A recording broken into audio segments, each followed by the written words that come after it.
Banyuwangi 1998. Perang ilmu hitam, intrik politik, sampai pemenggalan kepala digantung di pohon menjadi bagian dari catatan kelam pada tragedi pembantaian Dukun Santet. Banyuwangi dikenal sebagai tanah leluhur nan sakti. Namun, pada tahun 1998 silam, oknum misterius melakukan pembantaian secara sadis yang menargetkan para dukun santet, pondok-pondok, serta adu domba alim ulama. Pada masa itu, ragam peristiwa mengerikan di luar nalar hingga konspirasi politik tercecer di ingatan hingga meninggalkan bekas trauma.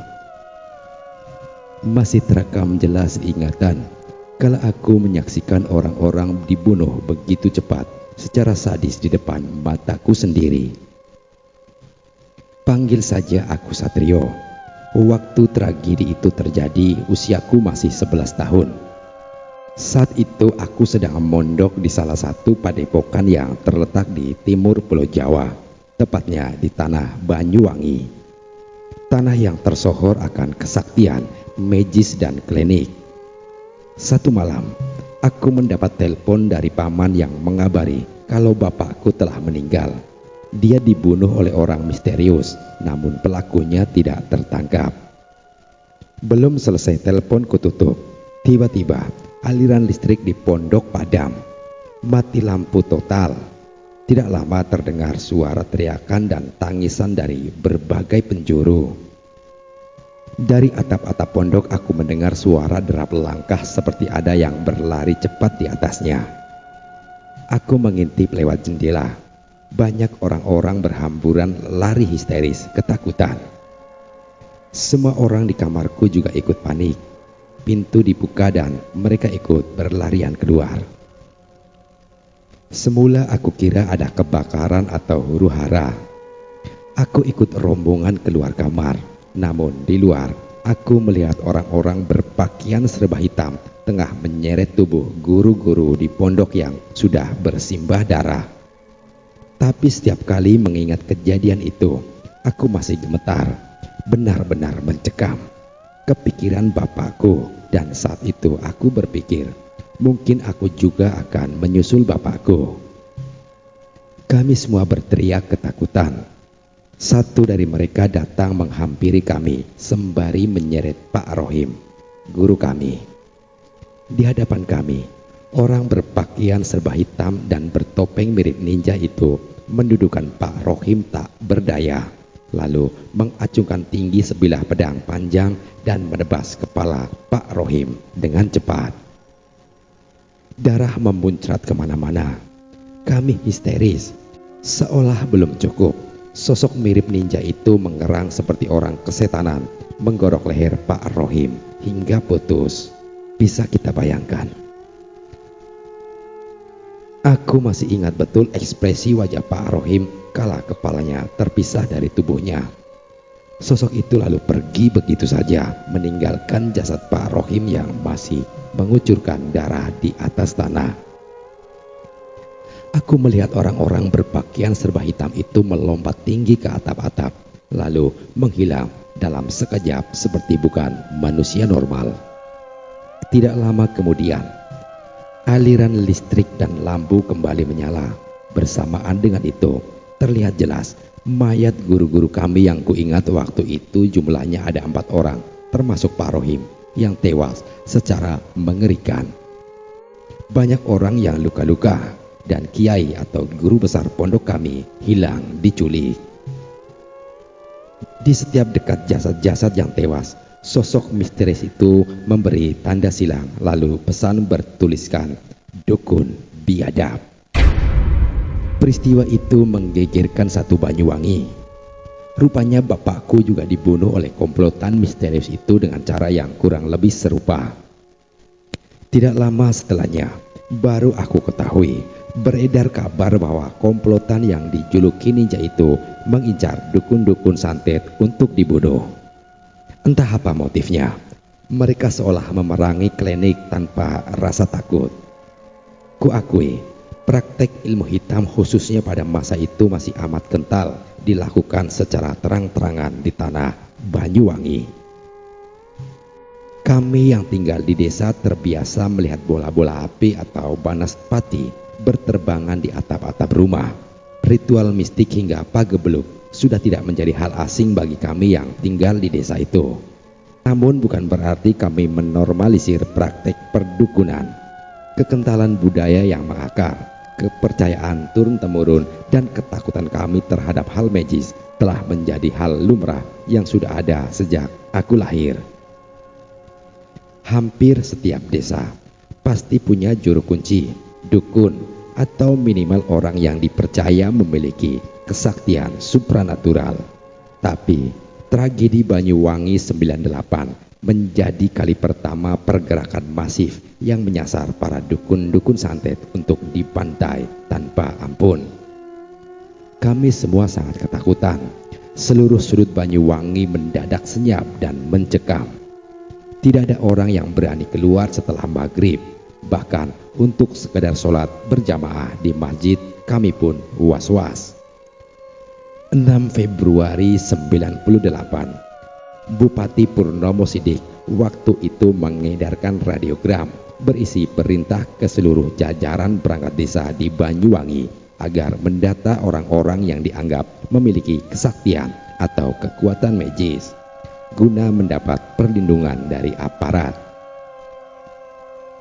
Namun yang terjadi setelahnya justru pembantaian di Banyuwangi kian menjadi-jadi. Jumlahnya bertambah dan para korbannya ialah orang-orang yang terdata di desa itu. Komplotan misterius tersebut kian sadis. Jasad dukun-dukun santet yang menjadi korban pembantaian digantung di pohon-pohon. Kami benar-benar ketakutan melihat kejadian tersebut.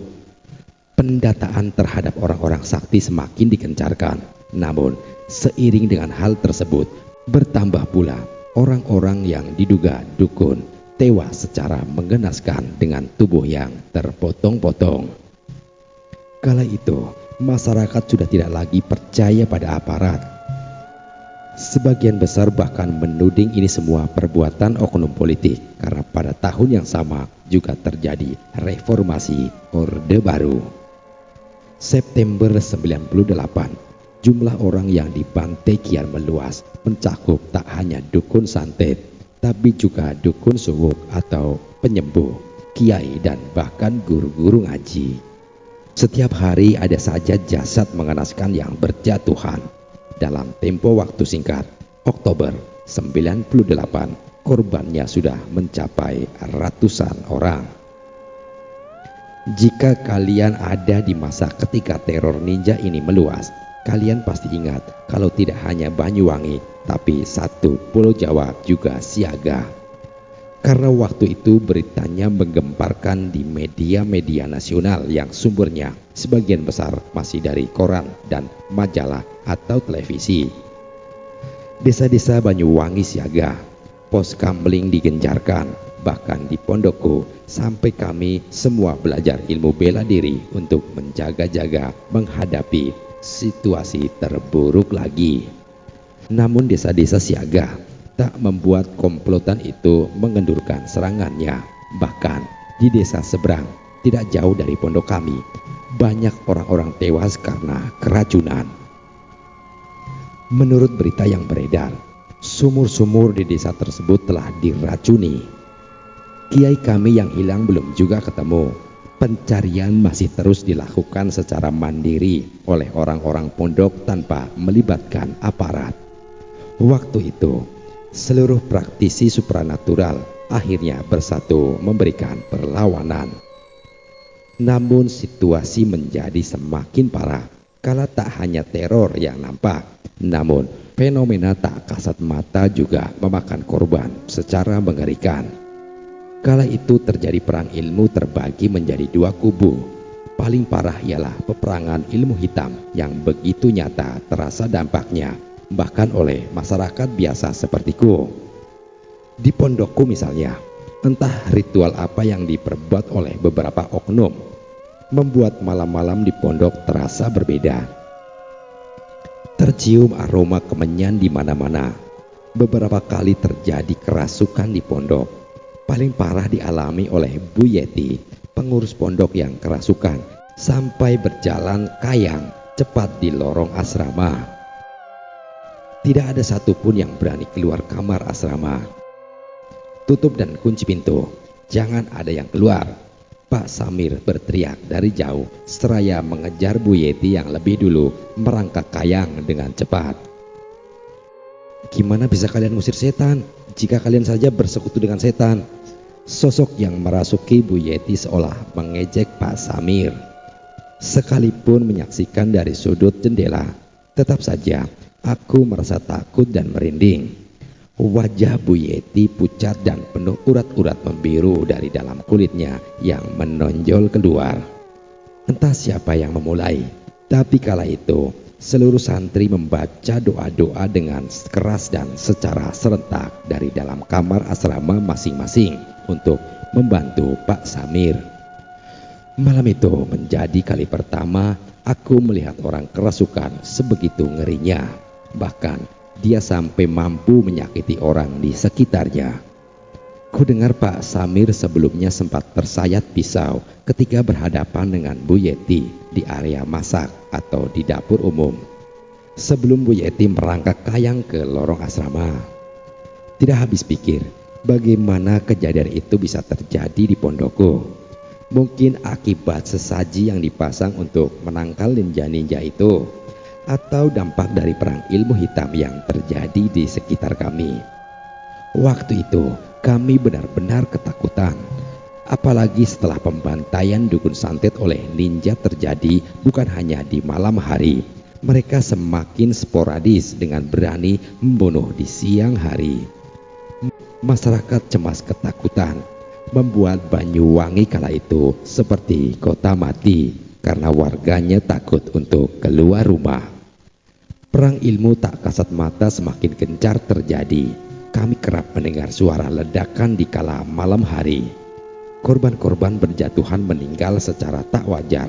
Dan aku ingat betul, tidak lama setelah itu banyak gelandangan atau orang gila yang mendadak bermunculan. Mereka diduga segelintir ninja yang kalah saat adu ilmu. Namun ajaibnya, setelah pergerakan para ninja itu berhenti, para orang gila tersebut juga hilang begitu saja, lenyap entah kemana seperti satu kesatuan. Syukur alhamdulillah, kiaiku berhasil ditemukan dalam kondisi kritis, sedang diikat di pohon bersama mayat-mayat yang bergelimpangan di mana-mana di tengah hutan pohon karet. Jika ku ceritakan bagaimana kiaiku ditemukan, mungkin akan jadi sangat panjang. Intinya, hal-hal di luar nalar terjadi. Peperangan ilmu, kirim-kiriman santet dan lalu lintasnya yang mengerikan benar-benar membuat Banyuwangi kala itu tidak kalah sama kayak kota sihir yang ada di film-film. Sampai sekarang, sungguh tidak bisa menyebut para ninja itu manusia biasa. Mereka bisa melakukan pergerakan yang di luar batas kemampuan manusia normal. Siapakah mereka sebenarnya? Demikian cerita kali ini. Sekian dan terima kasih.